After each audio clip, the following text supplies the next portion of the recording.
ನಿಮ್ಗೆ ಗೊತ್ತಾ, ನಮ್ಮ ಪಕ್ಕದ ಮನೆ ಲಕ್ಷ್ಮಿ ಈ ಡಿಶ್ ಮಾಡ್ತಾಳೆ, ಹೆಸರುಬೇಳೆ ಡಿಶ್ಶು. ಹೇಗೆ ಮಾಡ್ತಾಳೆ ಅಂತ ಕೇಳಿದರೆ ಎಷ್ಟು ನಾಟಕ ಮಾಡ್ತಾಳೆ ಗೊತ್ತಾ. ನಾನು ಬಿಡ್ತೀನ, ಅವಳು ಕಿಟಕಿಯೊಳಗೆ ಹೋಗಿ ನೋಡಿಕೊಂಡೇ ಬರ್ತೀನಿ. ಹೇಗೆ ಮಾಡೋದಂತ ಹೇಳ. ಅದೇ ಏನೂ ಇಲ್ಲ, ಅದೇ ಒಂದು ಪಾತ್ರೆಗೆ ಎಣ್ಣೆ ಹಾಕಿ ಕುಟ್ಟಿದ್ದು ಬೆಳ್ಳುಳ್ಳಿ ಹಾಕಿ ಚೆನ್ನಾಗಿ ಫ್ರೈ ಮಾಡ್ಕೊತಾಳೆ.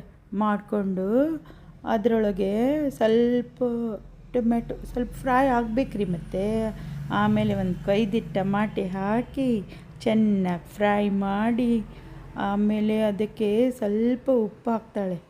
ಉಪ್ಪು ಹಾಕಿ ಚೆನ್ನಾಗಿ ಫ್ರೈ ಆದಮೇಲೆ ಸ್ವಲ್ಪ ನೆನೆಸಿಟ್ಟಿರೋ ಹೆಸರುಬೇಳೆ ಇರುತ್ತಲ್ಲ, ಅದನ್ನು ಹಾಕಬೇಕು ಅದರೊಳಗೆ. ಇಷ್ಟು ಹೇಳಲಿಕ್ಕೆ ಎಷ್ಟು ನಾಟಕ ಮಾಡ್ತಾಳೆ ಗೊತ್ತಾ. ಇದೇ ನೋಡಿ ಹೆಸರುಬೇಳೆ. ಆ ಹೆಸರುಬೇಳೆ ಹಾಕಬೇಕು, ಹಾಕಿ ಚೆನ್ನಾಗಿ ಫ್ರೈ ಮಾಡಬೇಕು. ಎಷ್ಟು ಸಲ ಕೇಳಿದರೆ ಅಷ್ಟು ನಾಟಕ ಮಾಡ್ತಾಳೆ. ನಾನೇ ಬಿಡ್ತೀನ, ತಗೊಂಡೋಗಿ ಅವಳ ಕಿಟಕಿಯಲ್ಲಿ ನಿಂತು ನೋಡ್ತೀನಿ. ಈಗ ನೋಡಿ, ಇದು ಖಾರದ ಪುಡಿ ಹೆಚ್ಚಾಯ್ತು ಅಂತ ತಿಕ್ಕೊಂಡ್ರಾ? ಇಲ್ಲ, ಇದು ಬ್ಯಾಡಗಿ ಖಾರದ ಪುಡಿ. ಸಪ್ಪಿರುತ್ತೆ, ಅಷ್ಟೇನು ಖಾರ ಇರಲ್ಲ, ಚೆನ್ನಾಗಿ ಬರುತ್ತೆ. ಈಗ ನೋಡಿ ಎಷ್ಟು ಚೆನ್ನಾಗಿ ಅನ್ನಿಸ್ತಾ ಇದೆ. ಈಗ ಸ್ವಲ್ಪ ನಿಮಗೆ ಎಷ್ಟು ಬೇಕೋ ಅಷ್ಟು ನೀರು ಹಾಕ್ಕೊಂಡು ಗ್ರೇವಿ ಮಾಡ್ಬೋದು. ಗಟ್ಟಿ ಬೇಕಂದರೆ ಗಟ್ಟಿ ಮಾಡ್ಕೋಬೋದು. ಬೇಕಾದಂಗೆ ನಿಮಗೆ ಇದು ಚಪಾತಿ ಜೊತೆನೂ ತಿನ್ಬೋದು, ಅನ್ನದ ಜೊತೆನೂ ತಿನ್ಬೋದು. ಈಗ ನೋಡಿ ನಾನು ಸಿಮ್ಮಲ್ಲಿ ಇಟ್ಟಿದ್ದೀನಿ.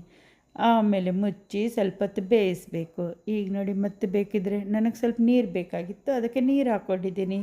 ನಿಮಗೆ ಬೇಕಾದಾಗೆ ನೀವು ಮಾಡ್ಕೋಬೋದು. ಈಗ ಸ್ವಲ್ಪ ಮುಚ್ಚಿ ಇನ್ನೂ ಸ್ವಲ್ಪ ಬೇಯಿಸಿ, ಆಮೇಲೆ ಸ್ವಲ್ಪ ಕೊಯ್ದಿರೋ ಕೊತ್ತಂಬರಿ ಸೊಪ್ಪು ಹಾಕಿ ಮಸ್ತಾಗಿ ಅನ್ನದ ಜೊತೆಗೆ ತಿಂದರೆ ಆಹಾ, ಅದೆಷ್ಟು ರುಚಿಯಾಗಿರುತ್ತೆ ಗೊತ್ತಾ. ಈಗ ನಾನು ಹೇಳ್ತೀನಿ ಲಕ್ಷ್ಮಿಗೆ, ನಾನೇ ಮಾಡಿಕೊಂಡೆ ಅಂಥೇಳಿ. ಇರಲಿ ಬಿಡಿ, ಕಂಡರ ಮನೆ ವಿಷಯ ನಮಗೆ ಯಾಕೆ, ನೀವು ಮಾಡ್ಕೊಂಡು ತಿನ್ನಿ.